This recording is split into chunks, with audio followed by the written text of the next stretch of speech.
And welcome back to the desk, everybody. Ravish joined by Tim and Smacks here yet again. Ladies and gentlemen, EG are generally doing it after a rough first game loss. These next two games have been a genuine statement. And I think they've done it here, Tim. EG are finding the space in the plot armor for TSM. The losers bracket run are looking as hot. And as of right now, it's time to move on to the next arc, maybe in the anime. Yeah, it was. I think EGA definitely dominated this game pretty much start to finish. Taking this bear in here that we're seeing right now, TSM did find some opportunities in the mid game to win some team fights. This was a 2-for-1, I believe.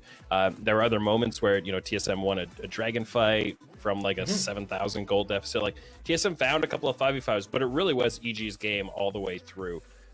They managed to close out with a lot of pressure all around the map with this Renekton and Jace pick that can play the side lanes. And all of this really started at the very beginning of the game where Contracts, started his path on the top side. They picked Jace for Tony Top, this bully matchup. He would shove all the way in. Contracts even bullied Hanser all the way in between turrets, forced him to take a really terrible reset and lose a bunch of CS. And I think EGA going at Hanser, that is a way that TSM have found some wins this year, is Hanser just getting a top diff, right? Like winning his own lane 1v1, getting this huge advantage and turning that into other things and being a really big team fighter. But EGA did not allow that to happen here. And I think we're getting to the point of the tournament here where maybe not every single top laner can hold up to Hanser 1v1, but Tony Top can, especially with a matchup like this and with all the help Contracts did. This isn't the game that shows that Tony Top 1v1, outplayed Hanser, because Contracts did all this for him. But it was a game where I think Hanser not being able to create that difference and getting attacked so hard gave EG so many tools to play out the rest of the game.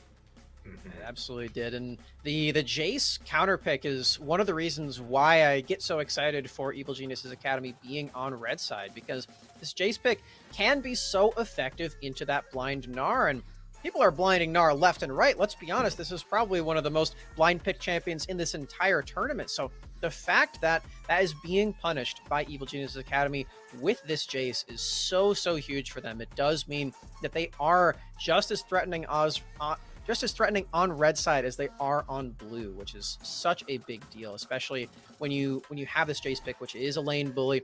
It scales really well too with the new itemization. The Serelda's Grudge is such a brutal item for this champion. So I really like this pick here from Tony Top. This is why I am such a fan of the way that they draft on red side, because they can activate their players a lot better than other teams can, it seems like. Yeah, and to stack on that, like EG actually picked the Renekton as a response to the Gnar, sort of, right? Like you could have kept the Renekton top and responded to the Gnar with that, but then later they see the Zoe and they go, we can put the Renekton into the Zoe, we're comfortable with that, we can get an even more specific counter pick. And being able to do this with Jojo, and he's played the Renekton before, like him having that flexibility in his champion pool and being able to do flex picks like that is another really big advantage they have in their solo lanes, especially. And we saw it too, right? Because just the way that EG was able to consistently attack Hanser over and over again. See, this EG was not a factor in that game. Pentakill no longer, unfortunately, right? Because although it looked cool, because that Jace pick really showed up, especially in those team fights, he's able to put out just so much damage, forcing some of the spells on the side of TSM. And you saw how past that, Babip tried to do his best to be able to split the map across the board and really try to funnel resources into Cody's Sun on the bottom side, but it unfortunately just could not come to fruition, because Smacks Drew mentioned Jojo Pion here too, just how far he got on this Renekton, man. Is there no chance this man cannot play? We said it. We really highlighted at the beginning. He has been a force to deal with in this EG roster. Like, his hands are absolutely out of his world. And honestly, Smacks, I would chuck jug with him any day, considering that's how he keeps playing. But if we are looking at EG right now here, Smacks, do you think they take us home, or does TSM come back from this? Because 4-1 bot diving is not working for them. It's certainly feeling like Evil Geniuses have found the secret code to winning this series against TSM. They've just delivered us two incredible victories back-to-back, playing very different styles, most notably with Contracts. First game they won was Mundo. Second game was Talia. Those champions could not be further apart. So it definitely feels like Evil Geniuses have found their stride. And for TSM, they really need to find some way to counteract the secret code with a secret code of their own or something along those lines. They need to bump up the tempo a little bit on their side too, because like you mentioned, Ravish, they can't keep going for these bot side dives when Evil Genius's entire strategy revolves around top. Contracts split the map with his first buff that he took. He immediately started on the enemy blue, kept that huge wave ready and able for Tony Top to just push in and deny all this gold from Hanser on his Gnar. So I really want to see TSM do something to counteract that specifically and really unlock Hanser to be that veteran voice on their team and be that huge team fighter for this squad. That's definitely the biggest thing, right? Because although contracts not being seen out in Italy this time, we've seen his outplays that he can make, but he has been a menace in enabling his team as much as he can. Now, Tim, on your end, bro, although we did have that EG predictions, right, outside of TSM, we're talking a lot about them adapting and evolving, as all teams need to do in this best of 5. And although you changed it to a 3-2 by the other for the side of TSM, right, considering where they're at right now, right, going off of Smax's point, what more can TSM do to possibly catch EG off guard, do you think?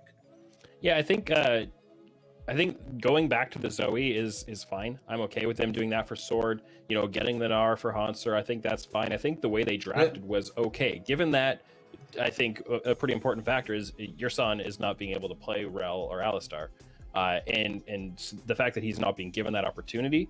I mean, he's trying to find some other kind of tanky initiator, and so he went for something there. I think they need to find some better fit. I'm not sure how deep they can go with that. I think your son is a good enough player to play some of the champions, but I think EGA have been looking at him and saying, your son, no, this is my son now. I'm picking the Alistar. I'm banning the Rel. We're gonna take that away from you. So your son has to find another gear to switch into. I think he's been playing okay, but the team needs another level from him, and let's see if he can bring it out.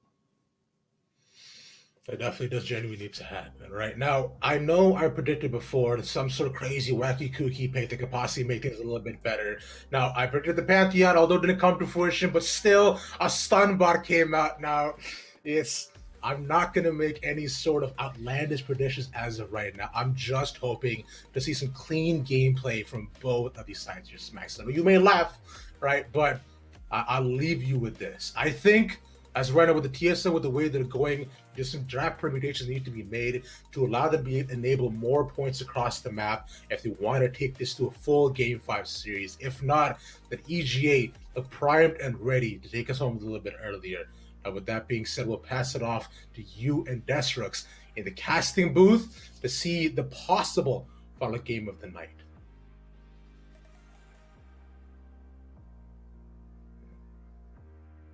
Yes, I believe. Oh, actually, I'm just getting word that I believe draft is not quite ready, just as of yet. So this is where I get my moment to say what could possibly happen. All right, so this is. I was waiting for this. I was thinking, man, I'm gonna run out of time. I'm not gonna be able to say anything. All right, friends, here's what comes out. And look, although they're not on the patches yet, let me just hear me out and say I think Euro comes out here next.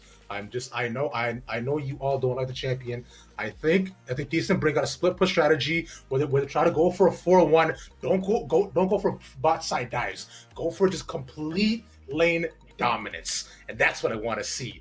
Thank you, Tim, for the aptitude response for that, as I believe draft is ready right now, friends.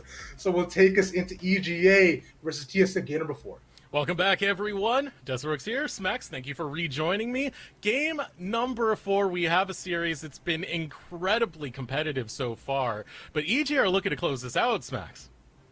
And they are definitely doing that with their momentum that they've shown us in games 2 and 3, and looks like they're going to be implementing the exact same draft strategy so far of pinching both the jungle pool and the support pool. We'll see if TSM Academy actually buy into this again. I was really looking forward to seeing if they would first pick the Alistar or the Rel.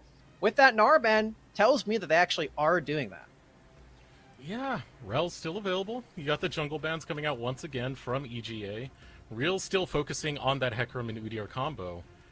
9 seconds left on it. They're going to ban away the Croc this time. Not going to allow that to be first picked, but TSMA, they've been changing up their draft quite a bit as they've developed through this tournament. Usually they tend to just hot pick the Kai'Sa right here or hot pick their jungler right here. They are happy going with the Rel though, and it's definitely the right call to make. Rel is way too powerful to engage support. Yursan does so well with it on top of that. I think you mean he does so Rel with it, actually, Deserex. Do you know I had a video done of this before? I said like really well with Rel, and then Joshi wooed me, and now that's on YouTube. Yeah, I remember that. That's pretty good. That's a good clip. But yeah, the Rel does get locked in first, but I really like what Evil Genius Academy did with this Renekton ban because it leaves up both Rel and Alistar. So now Mystiques gets to respond to this Rel with the Alistar of his own. Now, it does give Yursan that possibility to pop off. We've seen how good his Rel is over the course of so many games, just this tournament alone. But Alistar is a very serviceable response to it. You can knock her out of her engaged threat. The dash is pretty slow, so if you just headbutt her on out of it, then you can deny a lot of that. And Mystiques has already shown us 2 victories on this champion, so keeping up that momentum with the Minotaur is looking really solid for the Evil Geniuses. It's honestly surprising to me too, because this is a lot of supports that was left up. It was really just Evil Geniuses saying like, we want to get something strong. If it's not Alistar, it's Thresh, give us one of those. But a solid response come out of TSM as well, as they go straight for the Tristana. We've been seeing Cody-san on so much Kai'Sa, on so much Xayah. He can do great things on the Tristana as well. It does enable him a lot when it comes to just putting forward momentum alongside Yursan as Olaf gets locked in. I'm still feeling confident on that Olaf here, but the Tristana is a really big deal because it does mean we're not getting the same Kai'Sa Xayah lane. Might still mean that Shoryu wants to lock in Xayah all the same. They have just won 3 games on Xayah Alistar bot lane, so I would not blame them if they want to continue that trend. Kai'Sa's available. Teemo's available. That's just a hover. That's just a hover. He's not. There's that Kai'Sa.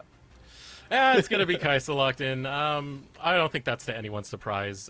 Mostly the Xayahs have been picked up as like the response to, if I can't grab Kai'Sa, I'm going to grab Xayah.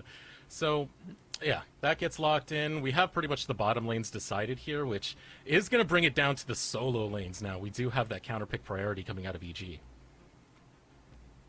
For Evil Geniuses, they have to decide whether or not they think that this Tristana is going mid or bot lane. We've seen Cody-san have a lot of success with it, so that's sort of the default. But if Evil Geniuses decide that it is 100% going bot lane, then that might lead to them getting surprised a little bit, and Cody-san could go for the Xayah. So I have to think about that one. Maybe deciding to ban the Xayah on their own terms in this game. So we'll see if they actually decide to do that. So far, they're just taking away some top laners. This is the first game where Haunser hasn't locked in his top lane right away in that Gnar. And I'm hoping we get some powerful picks coming out of TSM, something that has some presence in the lane, because I was unimpressed with Babip's Olaf, but it was just because he didn't really have any control. In the top lane, Tony Top dominated that lane. Jojo dominated the mid lane. I want to see what's going to happen if Babip does get opened up with this Olaf. We'll have to find out, as Sword is still looking for what his mid laner is going to be. He might have to blind pick it, depending on what Evil Geniuses Academy want to do with the remainder of this draft. They do have the Volibear flex opportunity, so they have some different things that they can do with the way that this draft is continuing, and because of that, the Jax and the Sylas are taken off the board. The TSM addresses that Tony Top and Jojo Pune have looked so good on these champions, and especially effective on them as counter picks. So I really like that those are being attacked away. And for Evil Genius Academy, they lock in that ever so safe blind pick Orianna. It's a control mage. It's not the Jojo special, but it's still a fun champion. Jojo's already played it earlier in the series, and he had success with it, so I do like seeing it go through, and I like that they're saving the counter pick for Tony Top to see if you can get echoes of what we just saw in the last game. Now, TSM are hovering the Nocturne. That's going to be a lane Nocturne not locked in now. And you know what? I like it. I like it much more than you would if you're a jungle Nocturne. We've seen TSM try the jungle Nocturne, and it didn't work out whatsoever. But when you have it in combination with the Galio that just got locked in, it is going to be hell to pay if your name is Jojo or Shoryu. TSM Academy going right back to what they had success with at game number 1. Full dive. No other way to play this game out. Nocturne quite literally can't do anything else with his ultimate. He either presses it and does nothing, or he dashes onto an enemy champion. So that one being locked in for Hanser signifies that the rest of TSM Academy is looking to do the exact same thing. And with Sword back on Galio, I feel like this is a much safer draft, especially considering the success that they had in Game 1. But will be responded to with this Wukong. And if you watched Hanser's performance on this champion yesterday, you know just how devastating this champion can be. Yeah, but that's going to be going over to Tony Top now. That's so Tony true. Top is the one with the hands on that Wukong. And if you look at the composition as a whole for Evil Geniuses Academy, there is some mad wombo combo just waiting to go off, Smacks. They've got some dive threat of their own here, Deathworks. They can really make that one work for them too. So this is going to be that kind of game, man. We're going to get a lot of action, a lot of team fights, lots of blood. I'm looking forward to this one. I think it's going to be a bloody game.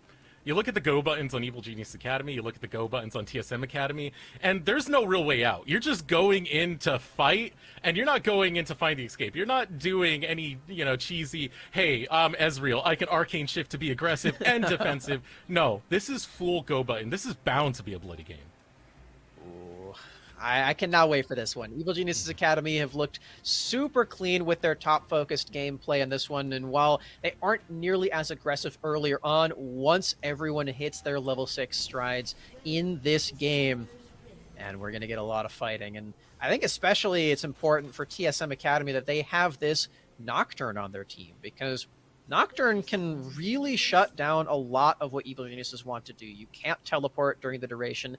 It is shockingly difficult to use your Kaisa Killer Instinct while the Nocturne ultimate is available too, because the vision is so limited on that champion. You can't dash fully. So I really like that this pick is coming in as a response to that. I mean, if you're the first one pulling the trigger with this Nocturne, you also deny the teleports as well. That's actually really, really strong tool. So we'll see if Hanser can use it just like that. He is going against Tony Top on the Wukong, which does give me worries for Babip, because he's not going to get like that top lane priority. He's not going to get too much power going for him in the early game. So hopefully he doesn't fall behind once again. Hopefully he's able to find like more success towards the bot side of the map, but we'll have to see. We are on the Rift. It is now match point. Evil Geniuses Academy, if they win this, they head over to the top 4, send TSM home. TSM would love to make this a 5-game series. This is a good time to remind everyone of the changes in Proving Grounds compared to Academy, because in previous years, Academy playoffs would be top 6 only. And if you remember back to the Academy regular season, neither of these teams ended top 6. TSM ended 7th and EG ended 10th out of 10. So the development that these two teams have gone through over the course of this tournament and previous ones at that, it's been so fun to watch, and it's all really culminating right now. Evil Geniuses are just one Nexus away from making it all the way to that top 4. And you know what, Smacks? Even though Evil Geniuses had like a terrible Academy split, there was still signs of life left in them. JoJo was developing as a player. The teams they beat, Immortals, a 5th place squad, 100 Thieves, a 3rd place squad, it's nothing to scoff at. They had the signs of life. It was just about development. And you're seeing this now. This team is developing so well. JoJo, of course, we've talked so much about him. Contracts even hypes him up. Misty Quest is, of course, a journeyman in the scene. He's been all over the EU Masters scene, from Ultraliga, Superliga, EU Masters. This team is developing well. I really like with the way they shaped up. I like it as well. Got some good names from last year's Scouting Ground Circuit too, but Tony Top being one of them. Can he find the kill into Hanser? That's a really big trade. That's the tough thing about that Nocturne. Once you do blow all your skills, if you don't land that Q, like, you shouldn't be taking that fight in the first place. Lots of sustain though with the passive, the Umbral Blades. If you can access the minion wave, then you get just so much healing, and you don't have to spend any mana on that either. So that, alongside the Biscuits and the Corrupting Pot, should help him stay alive in this lane. But Tony's already showing why he did pick this champion as a counter to Nocturne. He can take those sustained trades, and it's exactly what Wukong likes to do now. Here comes the focus onto Hanser once again over in this top side. The lane has been pushed. Tony Top going to go set up for the dive. The damage is going through. One more auto will do it, and that will be first blood going over to Evil Geniuses Academy. Man, that was clean. Contracts, he uses his W to deny the spell shield there. He juggles the turret aggro. He gets his shield from his E. that was picture perfect from Evil Genius's Academy. Tony Top even gets to stay in that lane. He doesn't take any damage during the entirety of it, and he gets the kill. That could not have gone better. And that was the tough thing we were talking about. When you do take that Nocturne over towards the top side, it was counterpicked. You know, the Wukong was grabbed, and very, very quickly, Contract's response to that heads over there and starts punishing Hanser.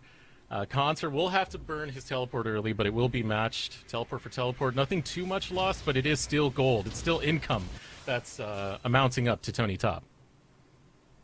The wave is pushing into him, too, so he's got some time to decide what he wants to do with it, but with the wave pushing in, it does give Babip a window over here to potentially lay down some axes, some undertows.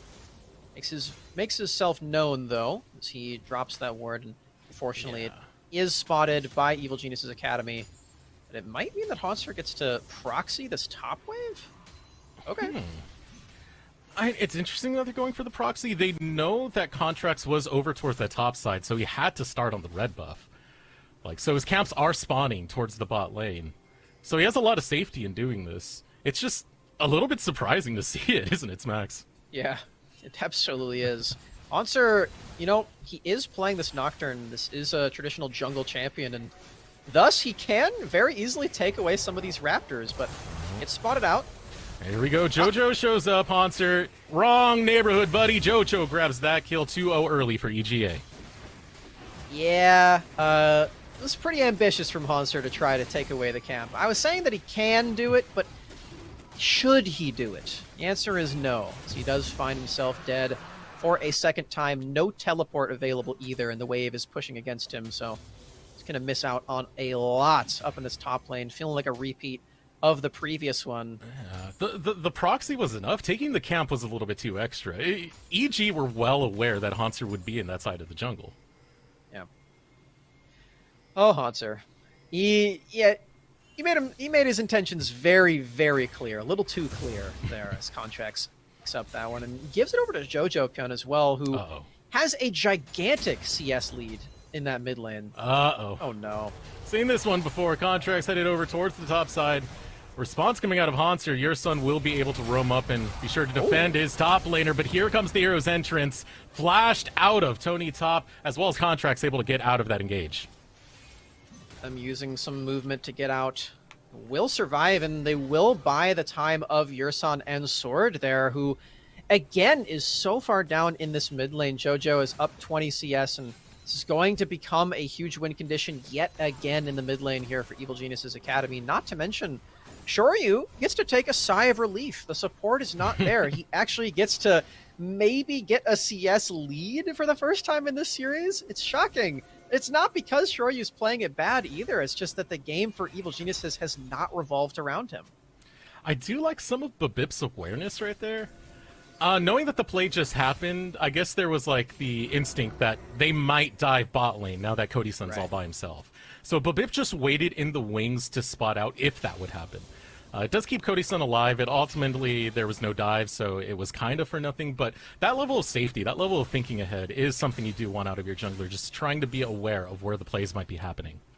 It's defensive awareness there for Babip, and that is really good, but the problem is that it is just that, defensive. They're not finding any early advantages at all for TSM. Of course, they did get that dragon early on. They did get that just about on spawn there for TSM Academy, but ever since then, they've just been forced onto the back foot. Sword is playing this utility-based mid laner yet again in the Galio, and Hanser on the Nocturne has been bullied out so tremendously hard by Tony Top and by Contracts as well, who has 100% kill participation in this game. Seems to be a trend for this player. Hanser's trying to get some power back into him.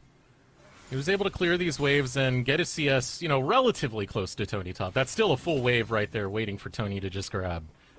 So he will still be behind in the long run. That he will. And it's going to mean a lot when Tony Top first purchases his item. It's looking like that's going to be a Trinity Force, which has recently been buffed, so the item feels really good on these bruisers. The Mythic passive doesn't feel as good, but the stats just favor that playstyle a little bit more, so I think they're going for that. There is also still the fun possibility that it's Essence Reaver, so he goes crit I don't want to leave that one out. It's pretty fun. Like you just call it fun. I mean, Korean Wukong is a little cheesy, but you know, it gets the job done. Wukong's a blast. Yeah. I like it. I can dig it. And also dig this play from Contracts. Seeing the movement coming out of TSM, he realizes that, you know, Babip's going to be on the bot side of the jungle. This is clear, free, and easy for Evil Geniuses Academy to pick up. And, you know, it's going to be more gold. It's going to be more of a lead. I'm imagining they would want to place it top lane and continue to put Hanser down. If you don't, you can even put it in the bot lane. Jojo does wonders when he does have a gold lead. So, lots on the map going over to EGA. Again, Babip, still sort of waiting for him to make a standout play on this Olaf. We're about to hit 10 minutes in, and it's about the time where you'd expect Olaf to really be devastating. This Ragnarok ultimate and just rampaging forward onto these rather immobile champions here for Evil Geniuses. Jojo has the extra zone threat of his ball, but you actually do stem the gap there, then can get on top of the Clockwork Mistress and knock her down. It's Tony Top. Just going in to have some monkey business playing around with Hanser up there. Still expecting both of these top laners to be able to show up to this next dragon fight. Ocean Drake will be spawning within the next 20 seconds.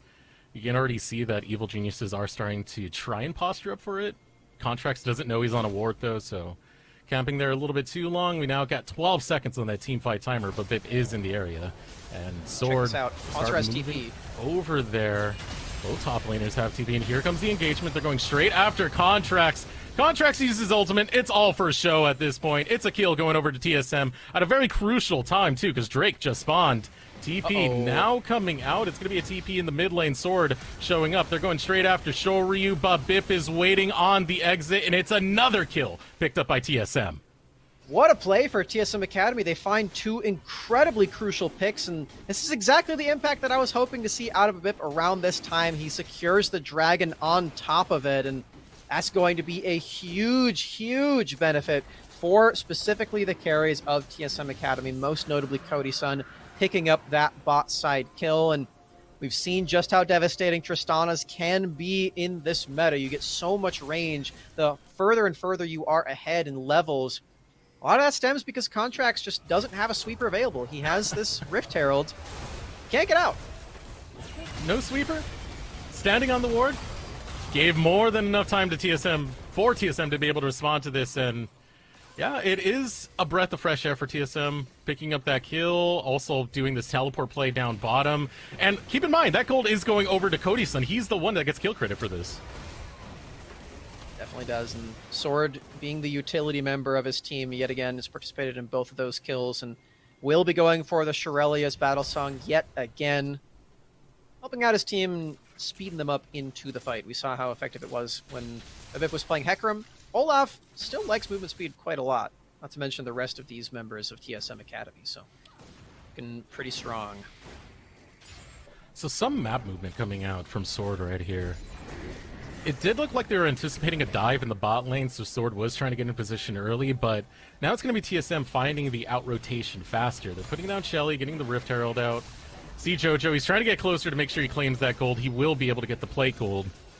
It's a lot of money. A good influx going over to Jojo. They don't get the mid lane tower yet, though, but you can see that it's not long for this world. There's only a slither of health left on it.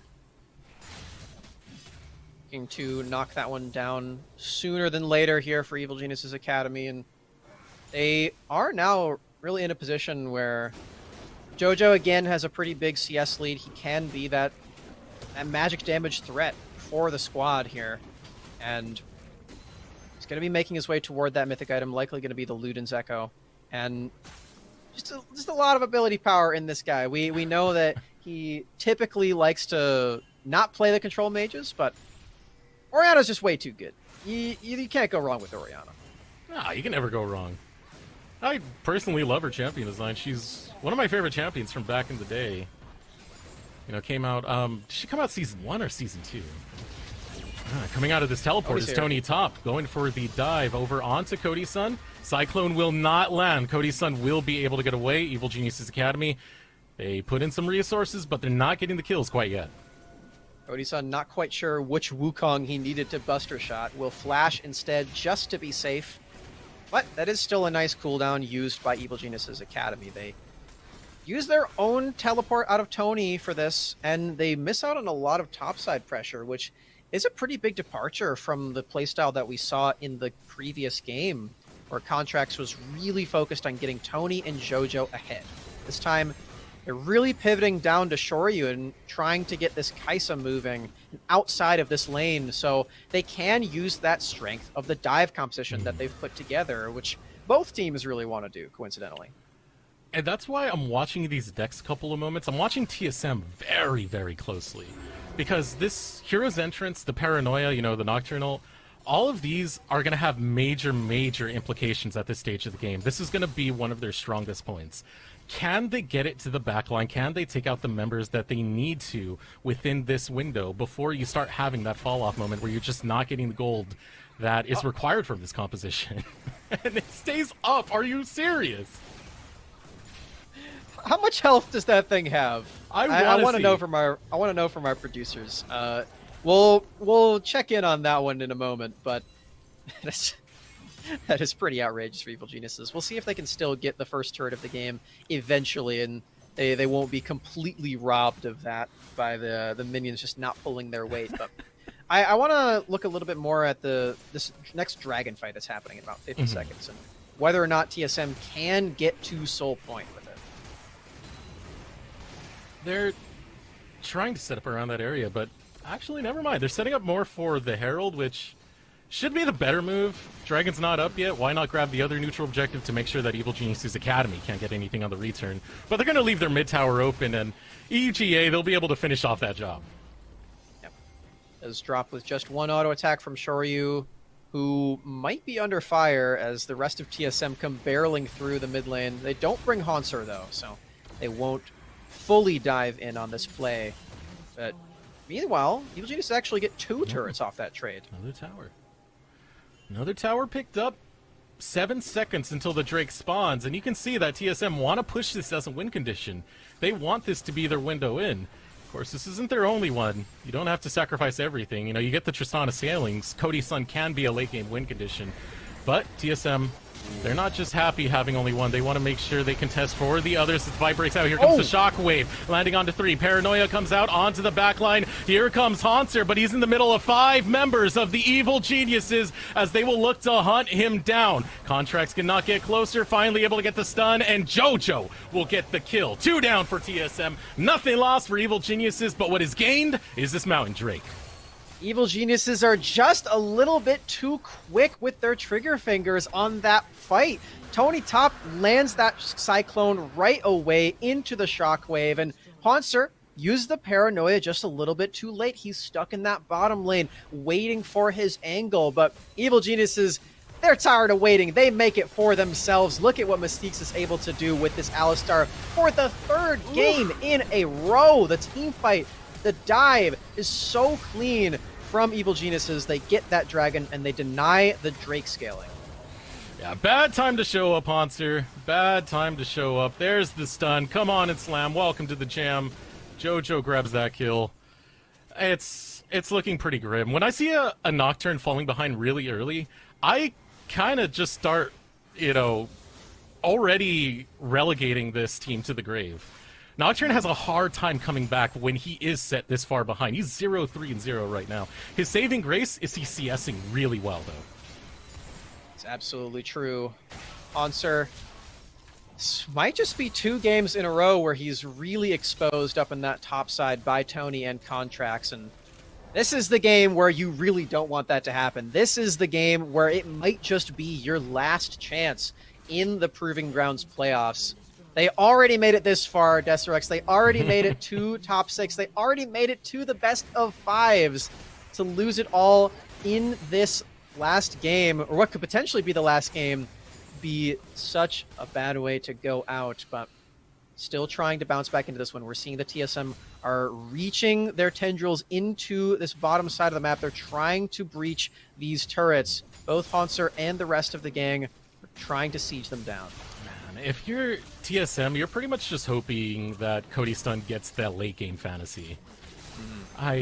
I don't see much other way. Like, their dive composition looks great in the draft, but now that we're at this stage of the game, there's not much it could really do against the comp of EG, who are just womboing all over the place. You just want Cody Sun to continue farming, which he does have a CS lead. You want him to get kills, which he does have a kill. He's still building up. He can be the late game that TSM need.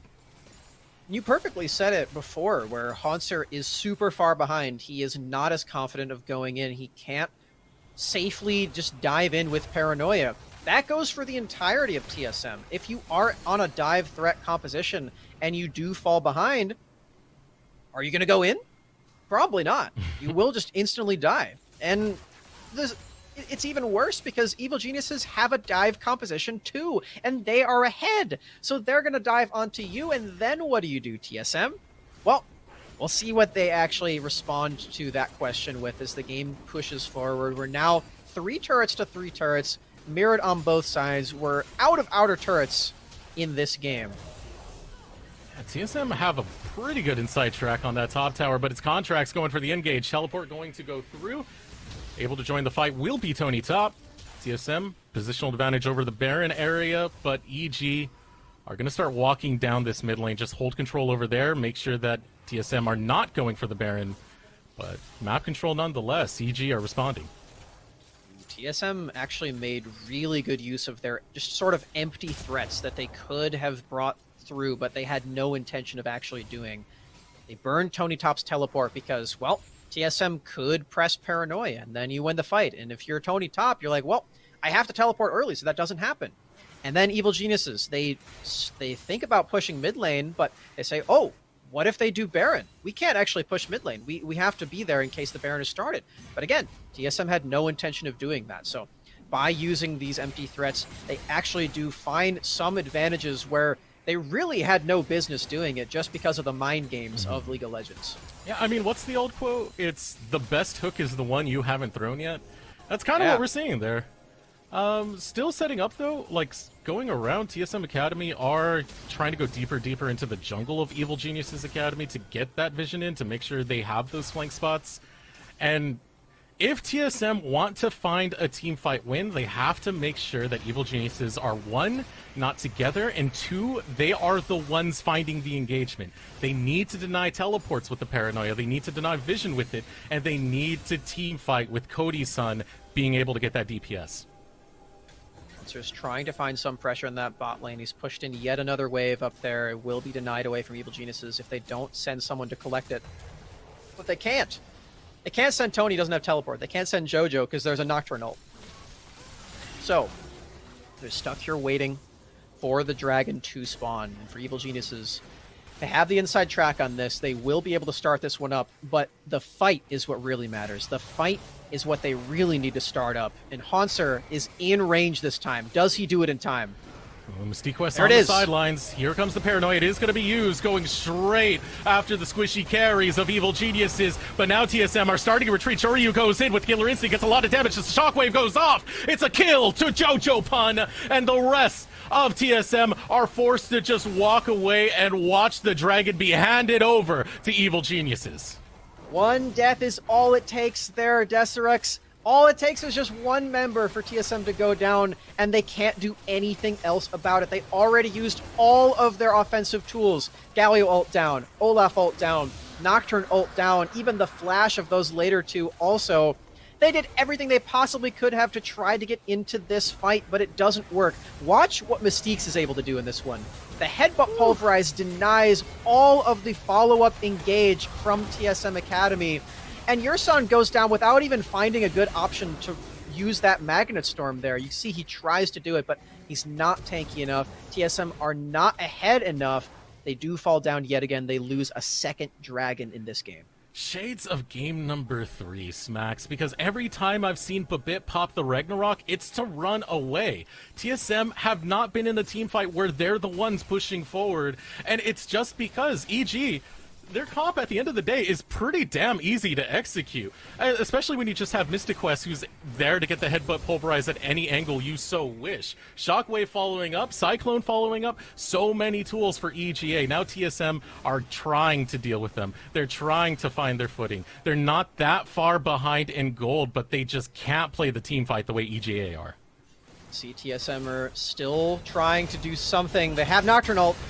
Here it goes, an engage coming out once again. Evil Geniuses pushing forward. Mystic Quest will be able to back out. Cyclone goes out. Yersan's the first one to go down as Babip tries to defend Cody's son. Tony Top will flash over the wall. Continue chase Shoryu over the wall as well to score himself a double kill. Now Babip left to the wolves all by his lonesome. Throws out an axe. It's the last axe he'll ever throw. It's a kill for Contracts. Evil Geniuses Academy. They see Baron. They want to close this out 3-1. Oh, that just might be the nail in the coffin here for TSM Academy's losers bracket run, Deserex. That fight was so devastating, and you could see that they were really trying to just find some way into this game. They have the dive threat. What do they want to do? They just want to dive, but that's what EG wants too, and they're just too far behind to make it stick. We're going to see it one more time. This is potentially the last team fight that is going to matter here for Evil Geniuses. Look how little Cody-san was able to do in these fights, Max. Yeah. Wukong's nuts. Yeah. This champion is so obnoxious to deal with if you're a marksman. Yeah, he's just forced to continuously run away. He has to flash over the wall. He has to rocket jump away. He just had no time of day to be able to do actual DPS, you know? Yeah. They're giving TSM Academy a taste of their own medicine because Hanser was the one who delivered the Wukong pills to FlyQuest Academy yesterday, but now it's Tony's turn. Give them this Wukong taste. It's nuts. He's so strong. And again, this is coming off the back of some incredible top jungle play from Contracts and Tony in the lane. You can see Hanser is 0-4-0 on this Nocturne. He's supposed to be the one who's engaging first, but he just gets blown up anytime he tries. It's a rough gamble when you take that Nocturne, and it's a gamble that's not paying off for TSM Academy. Another turret goes down. EGA are taking out all the inner towers, and they want to start setting their sights onto those inhibitor towers as well. Now it's just getting control, vision, all over the jungle of TSM. And what do? You've been choked out so much. The gold lead right now is getting bigger and bigger. It's now 6K separating these teams 26 minutes into this. The Baron-empowered push coming down both the mid lane and the bot lane. Baron's going to be up here for another 70 seconds, but here comes the fight. Yeah, Paranoia going to be used. Hanser can't get too much damage, but they will be able to get the kill nonetheless. Babip scores that one. TSM are going in. Shoryu, completely uncontested. Here comes Yersan. He goes after the ADC, but Shoryu is able to flash away. Shoryu will stay alive, but for how much longer? The rest of Evil Geniuses Academy, however, they don't need their ADC to finish up this game. They will clean up TSM. Evil Geniuses. This is an org that has been focused on developing talent, not just with the Prodigies lineup, but also with their Academy lineup that's standing before you right now. They're a roster that is standing victorious over a veteran roster in TSM Academy. Evil Geniuses will eliminate TSM and make their way to the top 4 in Proving Grounds. And what a performance it was, Smacks. Off the back of some incredible, immaculate solo lane play from the rookies of Tony Top and JoJo. And who better to activate those young players than the veteran Contracts? El Contracto in the jungle. It's popping off yet again on so many different champions in just the one series. He doesn't need Nidalee. Yeah, and we showed that EGA don't need JoJo to be the carry of the team. He could sit back and take a more utility role and just leave it to Tony Top because, chef's kiss coming out of Tony Top. We got that counter pick. He sent Hanser to Flavor Town, and it was something vindictive. Oh, it was immaculate. Those 3 games, 2 through 4 there for Evil Geniuses Academy. What can TSM Academy even do right there? There's so many points where Evil Geniuses just had their number. every single time around the top lane too, around the member for TSM Academy who is their biggest veteran voice, who's been with this org so many times. He's gone to Worlds with them, for goodness sake, and he is the one who Evil Geniuses decide, that's where we're going to attack. That's the weak point. That's where we're going to dunk on them. And Tony and Contracts deliver 2 games in a row. Okay. So Smacks, we do have a post-game interview. I'm not entirely sure which desk this is going to, so we'll find out in a moment when we roll the dice. But we're gonna hear it from the man himself, MystiQuest. So, am I saying the name right? Please tell me I'm saying it right. I'll be honest with you. You can pronounce it however you want. I don't mind. It has whatever is easier for you. It's okay. MystiQuest, Mystics. All right, we're both right. All right. So, brilliant play coming through. I want to know a little bit about the draft, though, because Evil Geniuses, we typically see them going on to the red side. This time, you guys opted onto blue side in one of them, and really, the draft just seemed playing around TSM's power points and being able to draft a lot of those champions that they're the ones who love them. To be honest, we played red side because we actually we are not able to choose previously which side we go on, because we were either lower seed or the enemy team just lost, so they were choosing the side again. We're actually comfortable playing both sides much. We have like prepared for both sides good drafts, and we're good to play on both drafts, both sides, to be honest. No preference. Well, we can see, regardless of side, you're still going to smurf it on the Alistar. We got to see all 3 victories from you on that champion, and that champion had a 100% win rate in this series across the board. How are you feeling getting that champion in every single one of those victories? Game one, we really blundered the draft. It was pretty unplayable, in my opinion. We did a lot of mistakes, gameplay wise too. We didn't have a good game. But going into game 2, like, Peter Dunn just said, like, enemy support is free trick, Banrel, and pick Alistar, and it's gonna be a bigger success for us too. So that's why we just pick Alistar. Over. Okay. All right, you've been all over the EU scene. You're definitely a journeyman of the scene. And now you're playing alongside Shoryu, someone who had a lot of experience with Team Liquid Academy. I want to know how mending with him has been and how it has been laning with Shoryu. Oh, it's fine. We are doing like our 2 own parts for the team usually. We have like our part to play in the game. I don't want to like say exactly what is it, but we have like a part to play in the team, and if we use it correctly, that transitions usually to victories for our team. So at the beginning it was pretty hard to get along together, because I don't really speak that much on lane, and I have played with more experience, more AD carry. Sure is experienced too, but there were some things that he had to like catch up. But since he like catch up and he understood my playstyle, we just have a role on the team. We do it good, then the team wins, and we're happy. Like even we're not the carry point of the team too. Yeah, we saw in this series especially that Tony Top was stepping into that carry position, and both he and JoJo are these really new really new rookies on your team. What's it like playing with these really young guys, and how have they really shaped your team's development as you've made the journey from last place in Academy regular season now all the way up to top 4 and still fighting in the Proving Grounds playoffs? When I came here, I saw like their play, and the play like mechanically and individually wise, it's like really good. All they had to do is like some catch up in terms of like game knowledge and how to like play as a team too, and how to contribute the best. But the strong point also is that Contracts, like I'm more veteran side of the bot side, and Contracts like taking care of the top side.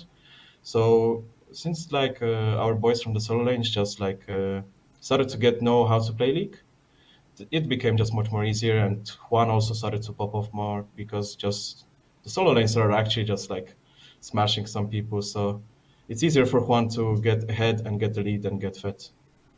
So that's how we just transitioned them.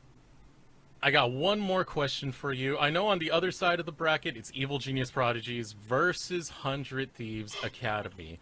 Which team do you got winning? Which team do you want to face more, I should say? Because, you two got the Orc Pride, but do you want the Civil War more, or do you want to take it to 100 Thieves Academy? I want to play 100 things. Like if there's feel like if beating 100 things would be proving much more to me and myself my team than EG Prodigies. But to be honest, like doesn't matter who we play. If I feel like if we play our own game and we don't like just especially me to be honest, I like to troll a bit, but if we just play our game, I think we can beat everyone in this tournament. It all depends though if we just don't run it down, I'll be honest. All right, thank you so much for setting aside some time to talk with us, and congratulations on your win. Thank you very much. Have a good evening, guys. Too. All right, so yeah, pretty straightforward guy. No twists and turns about him. He's just he is what he is. Doesn't even care what you call him. Yeah. Nice to talk to Mystiques after those Alistar games. As a support player myself, I've got to take some notes on that one so I can whip my Alistar play into shape because, man, those team fights were so clean from him. I'm really glad we got to talk to him, and I'm really excited to see who they actually do play up against. We get to find out tomorrow. Yeah, so now it's going to do it here for the casting desk. I'm going to throw it over to the analyst desk so they can break down this series that we just went through. Thank you, Desterux and Smacks for the fantastic casting as always. Welcome back to the desk, everybody. Ravish is joined by Tim yet again, with the Magic Man himself, which Tim. Let me just get this out of the way. I know I didn't proclaim my prediction beforehand, but I think you can join me on this, saying that I had the 3-1 going into it, so I'm very happy to claim that tribe. I'll take my trophies and my cookies now and wait for them at my doorstep, right? But with that, let's go in and talk about the final game of the night and wrap the series up as a whole here, Tim. Yeah, it was a little bit of a different game. You know, the Wukong for Tony Top, in some ways a similar game, right? Contracts came in, gave Tony Top a ton of attention, helped, with that early dive, great setup by Tony Top, and then they dove that, turned into a lot of team fighting wins. There were some mistakes, some hiccups for EGA, not a totally clean game, but once they got ahead, and once JoJo started to get a little fed with his CS lead and all of that, TSM tried to pull off the 5-man dive comp, but they just couldn't get it to work out. I think EG were too beefy. I think they outplayed it too much. Mystique's had some really nice kind of countering cages or like peel setups where he'd just keep people from following up those dives.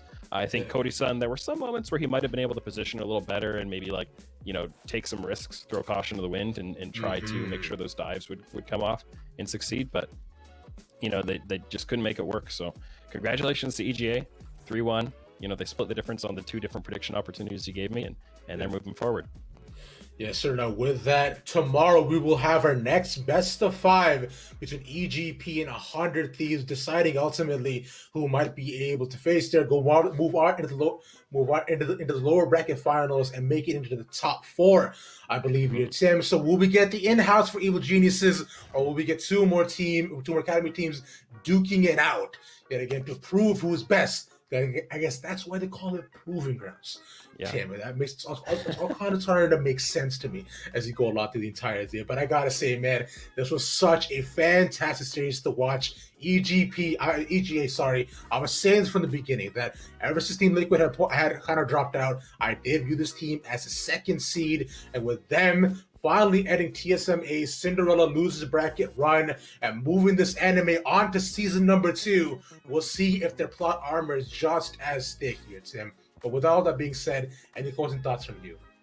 Yeah, I just want to say congratulations to EGA for putting together a strong series, finding out what wasn't working for them in game 1, running off 3 strong games, punishing TSM for the mistakes they were making.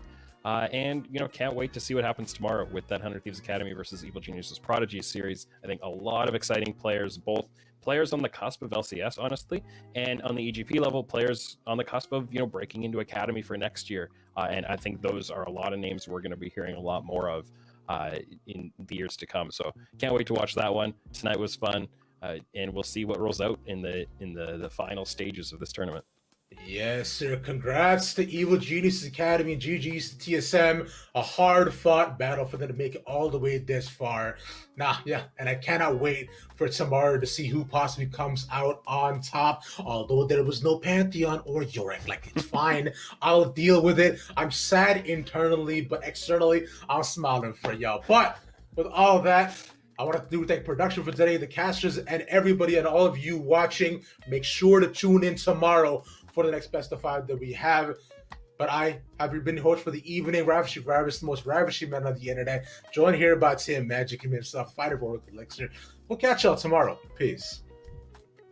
Verizon believes everyone deserves the best. That's why we start with 5G from America's most reliable network. Verizon 5G is next level. Then give families plans to mix and match, so you only pay for what you need starting at $35. You get so much more than this, a great network. And offer the best in entertainment on select unlimited plans, like Disney Plus, Hulu, and ESPN Plus, as well as Discovery Plus, with a Galaxy S21 plus 5G when you buy one. There's no reason to settle for less than the best, only from Verizon.